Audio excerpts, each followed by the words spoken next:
Hello guys, welcome to our channel novel Shiksha. दोस्तों, agriculture के क्षेत्र में नए आंकड़े आ चुके हैं। कृषि के क्षेत्र में, एग्रीकल्चर के क्षेत्र में हमारे प्रीवियस वीडियो आपने देखा होगा, लेकिन उसमें जो आंकड़े हैं ना, वो पिछले साल के जो आर्थिक सर्वेक्षण थे उसके अनुसार है। अब नया आंकड़ा आ चुका है जो 2020-21 के हैं। तो इन आंकड़ों को साथ लेकर मैं आज उपस्थित हुआ हूं। एग्रीकल्चर कृषि के क्षेत्र में जितने भी प्रमुख तथ्य हैं, जो फैक्ट्स हैं, उसे लेकर मैं आया हूं, जो भी एग्जामिनेशन के दृष्टिकोण से महत्वपूर्ण है। दोस्तों, आज के इस सेशन में कृषि और सहवर्ती क्षेत्रों के विषय में पूरी जानकारी हासिल करेंगे। भूमि पैटर्न बिहार में क्या है, इसके संबंध में जानेंगे। सकल शस्य क्षेत्र जो ग्रॉस क्रॉपिंग एरिया है वो कितनी है, निवल बुआई क्षेत्र कितनी है, फसल सघनता क्रॉप इंटेंसिटी क्या होती है और इस मामले में शीर्ष जिला कौन सा है, फसलों के उत्पादन जो भी प्रमुख फसल है, चावल, गेहूं, मक्का, तो इन फसलों के उत्पादन में शीर्ष जिले कौन कौन से, इसके संबंध में जानेंगे। ना सिर्फ उत्पादन बल्कि उत्पादकता के बारे में भी। प्रमुख अनाजों के साथ साथ दलहन और फलों के संबंध में भी आज हम लोग देखेंगे। उत्पादन और उत्पादकता किन जिलों में प्रमुख रूप से होती है। तो ये पूरा सेशन एग्जामिनेशन के दृष्टिकोण से महत्वपूर्ण तथ्यों से भरे हुए हैं, इसलिए ध्यानपूर्वक पूरा वीडियो आप देखिए। और इसके पश्चात मैं सेकंड वीडियो लेकर आऊंगा जो एग्रीकल्चर का ही दूसरा पार्ट होगा, और उस सेक्शन में उर्वरकों के संबंध में, सिंचाई के संबंध में और एग्रीकल्चर से संबंधित अन्य जो चीजें हैं उसे लेकर मैं आऊंगा। वो एग्रीकल्चर का ही दूसरा पार्ट होगा। ओके गाइस, तो चलिए शुरू करते हैं। दोस्तों, अर्थव्यवस्था के तीन प्रमुख क्षेत्र होते हैं। प्राथमिक क्षेत्र जो प्राइमरी सेक्टर है, दूसरा द्वितीयक क्षेत्र सेकेंडरी सेक्टर, तीसरा तृतीयक क्षेत्र टर्शियरी सेक्टर। प्राथमिक क्षेत्र के अंतर्गत कृषि और उससे संबंधित क्षेत्र जुड़े होते हैं। द्वितीयक क्षेत्र के अंतर्गत उद्योग यानी इंडस्ट्री होते हैं और तृतीय क्षेत्र के अंतर्गत सेवा क्षेत्र सर्विस सेक्टर को शामिल किया जाता है। विगत 5 वर्षों 2016-17 से 2020-21 के बीच प्राथमिक क्षेत्र यानी प्राइमरी सेक्टर में 2.1% की दर से वार्षिक बढ़ोतरी हुई है। ध्यान रखिएगा, पिछले 5 वर्षों के दौरान प्राथमिक क्षेत्र यानी कृषि और उससे संबंधित क्षेत्रों में 2.1% की दर से बढ़ोतरी हुई है। तो प्राथमिक क्षेत्र के अंतर्गत कौन कौन से क्षेत्र शामिल किए जाते हैं, तो वे हैं फसल, पशुधन, वानिकी एवं काष्ठ उत्पादन, मत्स्य पालन और जल कृषि। ये वो सारी चीजें हैं जो प्राथमिक क्षेत्र के अंतर्गत शामिल की जाती हैं। दोस्तों, कृषि के क्षेत्र में जो वृद्धि दर दिखाई दे रही है, जो तेज वृद्धि हुई है, तो उसमें दो क्षेत्रों का सबसे महत्वपूर्ण योगदान है। पहला पशुधन जो लाइव स्टॉक है और दूसरा मत्स्य पालन फिशरीज का। ध्यान रखिएगा, ये दो क्षेत्र हैं जिनमें काफी बढ़ोतरी हुई है और इसी के बदौलत कृषि क्षेत्र में भी बढ़ोतरी दिखाई दे रही है। तो 2016-17 से 2020-21 के बीच विगत 5 वर्षों में पशुधन क्षेत्र में जो लाइव स्टॉक है उनमें 10% और मत्स्य पालन क्षेत्र में 7% की दर से बढ़ोतरी हुई है। 2020-21 में बिहार में सकल राजकीय मूल्यवर्धन अर्थात GSVA gross state value added में कृषि और सहवर्ती क्षेत्रों का योगदान 20% रहा है। ध्यान रहे, कृषि और उनसे संबंधित जो क्षेत्र हैं उनका योगदान GSVA अर्थात ग्रॉस स्टेट वैल्यू एडेड में कितना रहा है, तो यह 20% का योगदान दे रहा है। कृषि संबंधी सकल राज्य घरेलू उत्पाद में 2020-21 में फसल क्षेत्र का योगदान, ध्यान रहे कि कृषि क्षेत्र के अंतर्गत जो सिर्फ फसल क्षेत्र है उसका योगदान 48.7% है, जबकि पशुधन क्षेत्र का योगदान 34.7% है। दोस्तों, कृषि एग्रीकल्चर से संबंधित प्रमुख तथ्यों पर ध्यान देने से पहले बिहार में भूमि उपयोग का जो पैटर्न है, किन क्षेत्रों में क्या चीज है, इस पर पहले ध्यान देते हैं। बिहार का कुल भौगोलिक क्षेत्रफल 94 लाख हेक्टेयर है और इस क्षेत्रफल के 6.6% भाग पर भू क्षेत्र पर यह वन क्षेत्र मौजूद है। वीरान और अकृषि भूमि यानी वैसी भूमि जिस पर कृषि कार्य नहीं की जाती है, पूरी तरह वीरान है, ऐसी भूमि 4.6% है। बाग बगीचे 2.7% भाग पर। कृषि बंजर भूमि खेती योग्य वैसी भूमि जो वर्तमान में बंजर है, जिस पर कृषि कार्य नहीं हो रहे हैं, तो वैसी भूमि 10.5% है। और अस्थायी चारागाह ऐसी भूमि 10.2% है। दोस्तों, 2019-20 में सकल शस्य क्षेत्र अर्थात कुल कृषि योग्य क्षेत्र जिसे ग्रॉस क्रॉप्ड एरिया कहते हैं, कितना था? ये था 72.97 लाख हेक्टेयर। दूसरी ओर शुद्ध बुआई क्षेत्र जो नेट शोन एरिया थे वो थे 2019-20 में 50.77 लाख हेक्टेयर, यानी कुल बुआई वाला जो क्षेत्र है वो है 72.97 लाख हेक्टेयर जो कृषि कार्य जिस पर किए जा सकते हैं। उनमें शुद्ध बुआई क्षेत्र जिस पर खेती की गई है वो है 50.77 लाख हेक्टेयर। बिहार में फसल सघनता क्रॉप इंटेंसिटी कितनी है? तो यहाँ 1.44 है जो फसल सघनता है बिहार की क्रॉप इंटेंसिटी, इसे ध्यान में रखिएगा।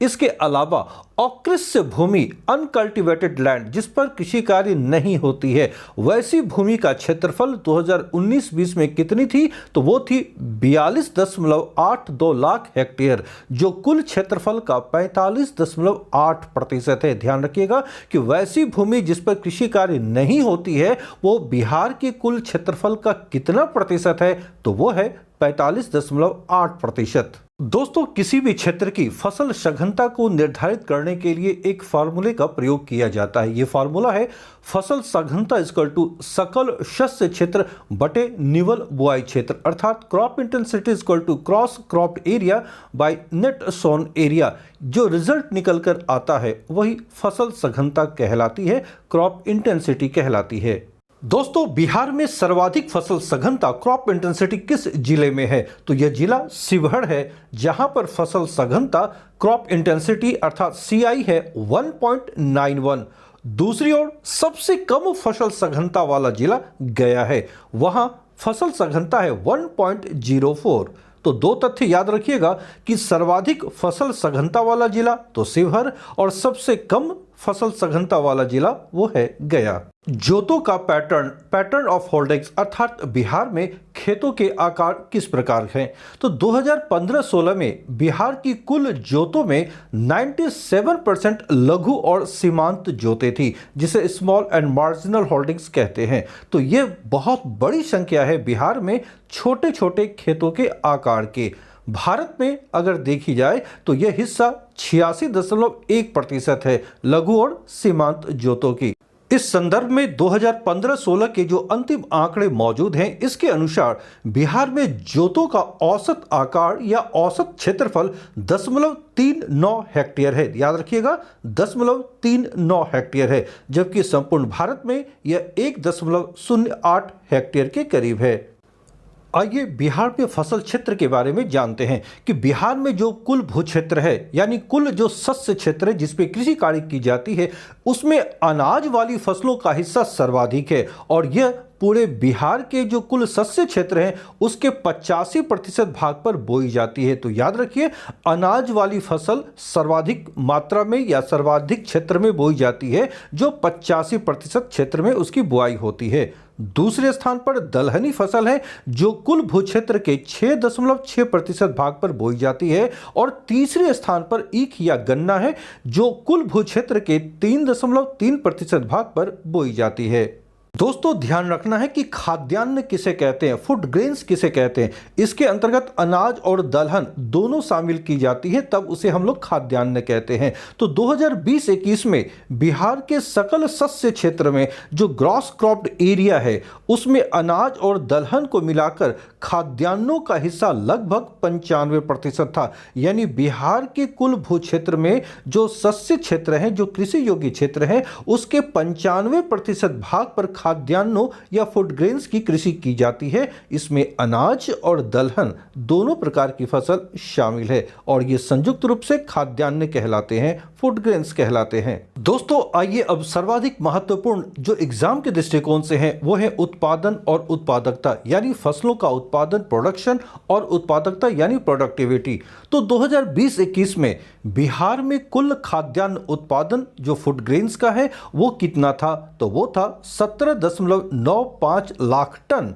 ये खाद्यान्न उत्पादन है, फूड ग्रेन्स का प्रोडक्शन है 2020-21 के दौरान।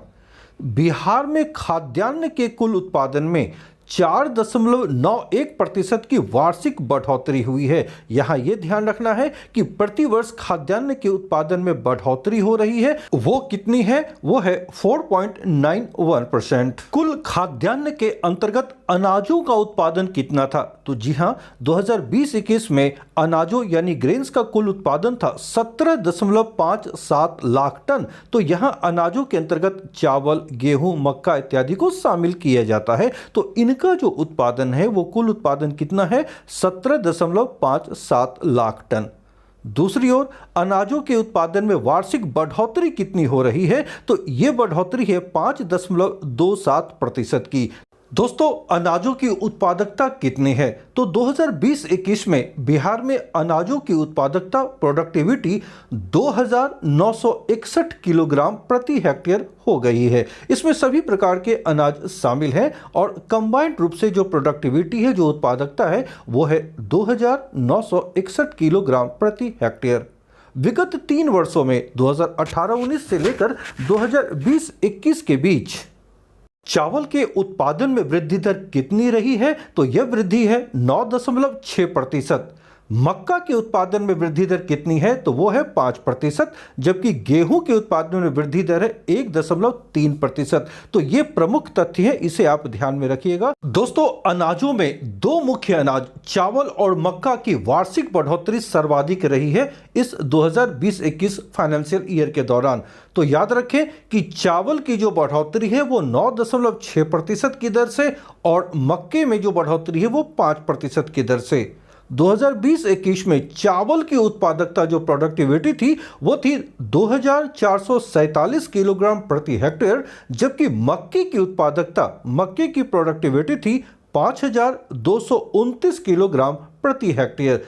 दोस्तों, चावल और मक्के के पश्चात सर्वाधिक बढ़ोतरी मोटे अनाजों के क्षेत्र में देखने को मिलती है। मोटे अनाजों में मुख्यतः ज्वार, बाजरा, जौ, रागी इत्यादि शामिल किए जाते हैं। तो विगत 3 वर्षों में 2018-19 से 2020-21 के बीच मोटे अनाजों में वार्षिक बढ़ोतरी हुई है 4.7%, 4.7%। 2020-21 में मोटे अनाजों का कुल उत्पादन कितना था? तो यह था 3.55 लाख टन। बिहार में मोटे अनाजों के अंतर्गत 2 मुख्य फसलें शामिल की जाती है और ये है ज्वार और बाजरा। तो ज्वार के उत्पादन में विगत 3 वर्षों में 31.1% की बढ़ोतरी हुई है। तो वही बाजरा के उत्पादन में इस अवधि में 16.4% की बढ़ोतरी हुई है। तो यहाँ पर प्रमुख बात यह है कि मोटे अनाजों के अंतर्गत सर्वाधिक बढ़ोतरी जिस अनाज या ग्रेन्स में हुई है वो है ज्वार, जिसमें 31.1% की बढ़ोतरी हुई है। दोस्तों, अब प्रमुख अनाजों के कुल उत्पादन और उत्पादकता की ओर ध्यान देते हैं, प्रोडक्शन और प्रोडक्टिविटी की ओर, जिनमें चावल, गेहूं, मोटे अनाज, दलहन इत्यादि शामिल हैं। और साथ ही साथ राज्य के अंदर जिलों की क्या स्थिति है, शीर्ष जिले कौन कौन से हैं जहां पर इसका उत्पादन सर्वाधिक हो रहा है या उसकी प्रोडक्टिविटी सर्वाधिक है। आइए इसे देखते हैं। 2020-21 में बिहार में चावल का कुल उत्पादन प्रोडक्शन था 7,392.72 हजार टन। ये कुल उत्पादन है, जबकि उत्पादकता कितनी थी प्रोडक्टिविटी चावल की? तो ये है 2447 किलोग्राम प्रति हेक्टेयर।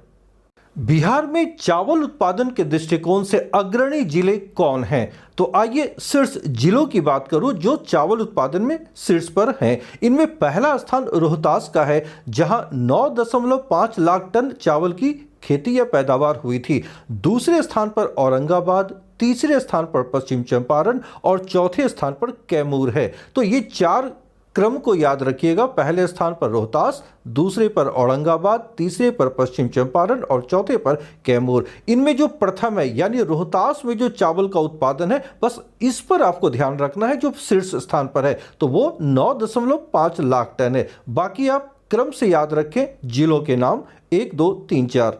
चावल के कुल उत्पादन के पश्चात चावल की उत्पादकता के दृष्टिकोण से शीर्ष 4 जिले कौन कौन से हैं? तो इनमें पहले स्थान पर है पश्चिम चंपारण, जहां पर प्रोडक्टिविटी उत्पादकता सर्वाधिक चावल की है और वो है 4,620 किलोग्राम पर हेक्टेयर। दूसरे स्थान पर रोहतास है, तीसरे पर औरंगाबाद और चौथे स्थान पर भोजपुर है। ये उत्पादकता का क्रम है जिलों का। दोस्तों 2020-21 के दौरान चावल के उत्पादन और उत्पादकता प्रोडक्शन एंड प्रोडक्टिविटी दोनों में बढ़ोतरी हुई है। तो ये बढ़ोतरी किस प्रकार से हो सकी है? तो याद रखिए, जो नई तकनीक है चावल की खेती या धान की खेती के लिए वो है श्री विधि। इसे चावल शघनीकरण प्रणाली भी कहते हैं। और दूसरी विधि है जीरो टिलेज विधि। तो यहाँ ये ध्यान रखना है कि ये जो विधि है चावल की कृषि में प्रयोग की जाती है और इसी के बदौलत उत्पादन में बढ़ोतरी हुई है। दोस्तों बिहार में खाद्यान्न या अनाजों के अंतर्गत दूसरा महत्वपूर्ण फसल गेहूं है। तो राज्य में वित्तीय वर्ष 2020-21 में गेहूं का कुल उत्पादन कितना हुआ था? तो ये था 6,635.02 हजार टन। जबकि गेहूं की उत्पादकता प्रोडक्टिविटी कितनी थी? तो ये थी 2,985 किलोग्राम प्रति हेक्टेयर।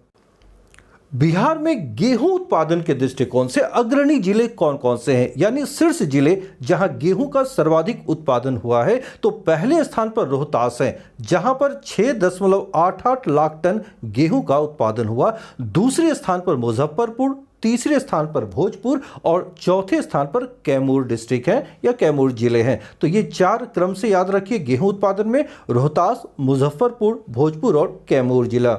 गेहूं की उत्पादकता प्रोडक्टिविटी के दृष्टिकोण से बिहार के अग्रणी चार जिले कौन कौन से हैं? तो यहां यह ध्यान रखिए कि उत्पादकता के मामले में पहले स्थान पर बेगूसराय है जहां पर 3,641 किलोग्राम प्रति हेक्टेयर गेहूं का उत्पादन हुआ है। तो क्रम से पहले स्थान पर बेगूसराय, दूसरा सारण, तीसरा रोहतास और चौथे स्थान पर पटना जिला मौजूद हैं। दोस्तों अनाजों की श्रेणी में तीसरा महत्वपूर्ण अनाज मक्का है। तो मक्के के उत्पादन में ध्यान दें। 2020-21 में बिहार में मक्के का कुल उत्पादन कितना हुआ था? तो ये था 3,521.41 हजार टन। जबकि मक्के की उत्पादकता प्रोडक्टिविटी कितनी थी बिहार में? तो ये थी 5,229 किलोग्राम प्रति हेक्टेयर।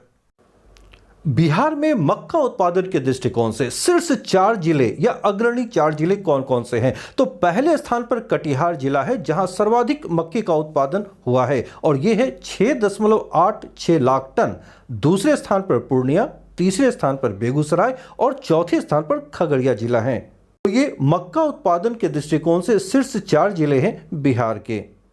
प्रोडक्टिविटी, जी हां, मक्के की उत्पादकता के दृष्टिकोण से बिहार में शीर्ष चार जिले कौन कौन से हैं? तो सर्वाधिक मक्के का जो प्रति हेक्टेयर उत्पादन है वो अररिया में है। तो उत्पादकता के दृष्टिकोण से पहले स्थान पर अररिया जहां 9,419 किलोग्राम प्रति हेक्टेयर मक्के का उत्पादन हुआ है। इसके पश्चात दूसरे स्थान पर पूर्णिया, तीसरे पर कटिहार और चौथे पर सुपौल डिस्ट्रिक्ट मौजूद हैं। तो यहाँ ये ध्यान देने योग्य बात है कि ये तीनों जिले अररिया, पूर्णिया और कटिहार बिहार के उत्तर पूर्वी जिले हैं, बिहार के उत्तर पूर्व में स्थित हैं, जबकि सुपौल उसी से लगा हुआ इलाका जो उत्तर बिहार में मौजूद है। दोस्तों अनाजों के पश्चात अब दलहन की क्या स्थिति है इस पर ध्यान देते हैं। 2020-21 में बिहार में दलहन का कुल उत्पादन 378.57 हजार टन हुआ था, जबकि इस दौरान बिहार में दलहन की उत्पादकता रही थी 843 किलोग्राम प्रति हेक्टेयर। एक ध्यान देने योग्य बात यह है कि इस वर्ष जो वित्तीय वर्ष है 2020-21 में, तो दलहन के उत्पादन में कमी आई है 2019-20 की तुलना में। दलहन उत्पादन के दृष्टिकोण से बिहार के चार शीर्ष जिले कौन कौन से हैं? तो पहले स्थान पर पटना जिला है जहां सर्वाधिक दलहन का उत्पादन हुआ और यह है 0.60 लाख टन। दूसरे स्थान पर नालंदा, तीसरे स्थान पर औरंगाबाद और चौथे स्थान पर सुपौल है। दलहन की उत्पादकता प्रोडक्टिविटी के अनुसार शीर्ष चार जिले कौन कौन से हैं? तो पहला स्थान जहानाबाद का है। यहां पर दलहन का सर्वाधिक उत्पादन हुआ है प्रति हेक्टेयर और यह है 1,452 किलोग्राम प्रति हेक्टेयर। दूसरे स्थान पर बक्सर, तीसरे स्थान पर रोहतास और चौथे स्थान पर पूर्वी चंपारण है। तो ये क्रम भी दलहन के लिए याद रखेंगे। दोस्तों बिहार की एक प्रमुख कैश क्रॉप जो नकदी फसल है वो गन्ना है। तो गन्ने की क्या स्थिति है, इसके उत्पादन की क्या स्थिति है बिहार में? तो 2020-21 में बिहार में गन्ने यानी शुगर केन का कुल उत्पादन कितना हुआ था? तो यह था 108.55 लाख टन। तो शीर्ष चार गन्ना उत्पादक जिले कौन कौन से हैं? तो सबसे पहले स्थान पर पश्चिम चंपारण जहां सर्वाधिक 58.02 लाख टन गन्ने का उत्पादन हुआ था। इसके पश्चात दूसरे स्थान पर गोपालगंज है, तीसरे पर पूर्वी चंपारण और चौथे पर मुजफ्फरपुर है। दोस्तों, बिहार में गन्ना उत्पादन के दृष्टिकोण से पश्चिम चंपारण जिला बहुत ही आगे है, वो अग्रणी है। वो अकेले ही बिहार के कुल गन्ना उत्पादन का 53.4% उत्पादित करता है, इसलिए वो लंबे समय से लगातार शीर्ष पर बना हुआ है। दोस्तों, बागवानी कृषि क्षेत्र का एक महत्वपूर्ण अंग बन चुका है।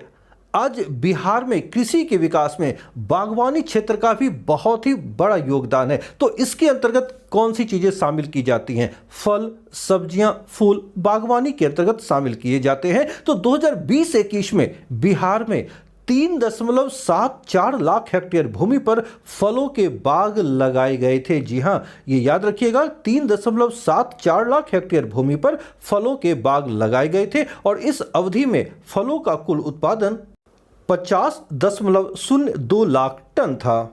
दोस्तों, 2020-21 में बिहार में शीर्ष फलों का जो उत्पादन बिहार में हो रहा है, उनमें वे कौन कौन से फल हैं जो टॉप 4 में शामिल किए जाते हैं? तो सबसे अधिक फलों के दृष्टिकोण से पहले स्थान पर केला है, जिसका कुल उत्पादन 2020-21 में 19.8 लाख टन हुआ था। दूसरे स्थान पर आम है, तीसरे पर अमरूद और चौथे स्थान पर लीची है। ये 4 प्रमुख फल हैं बिहार में जो बागानी कृषि के अंतर्गत किए जाते या उपजाए जाते हैं। दोस्तों, पिछले वित्तीय वर्ष की तुलना में 2020-21 में 2 फल, आम और आंवला का उत्पादन घटा है। बाकी सभी फलों के उत्पादन बढ़े हैं, लेकिन इन 2 फलों के आम और आंवला का जो उत्पादन है उसमें कमी आई है। दोस्तों, फलों में आम का उत्पादन मुख्य रूप से 3 जिलों में, जो शीर्ष 3 जिले हैं, यह है दरभंगा, पूर्वी चंपारण और मुजफ्फरपुर। इन 3 जिलों में संयुक्त रूप से आम के कुल उत्पादन का लगभग 25% उत्पादन हुआ था 2020-21 के दौरान। इसी प्रकार शीर्ष अमरूद उत्पादक जिले बिहार में कौन कौन से हैं? तो अमरूद उत्पादन के दृष्टिकोण से पहले स्थान पर नालंदा, दूसरे पर मुजफ्फरपुर और तीसरे स्थान पर रोहतास जिला है। दोस्तों, लीची के संदर्भ में एक महत्वपूर्ण तथ्य यह है कि 2020-21 में लीची उत्पादन में मुजफ्फरपुर का शीर्ष स्थान है। यह ध्यान देने योग्य बात है कि मुजफ्फरपुर न सिर्फ बिहार में या भारत में, बल्कि विश्व में सर्वाधिक लीची उत्पादक क्षेत्र मुजफ्फरपुर जिला है।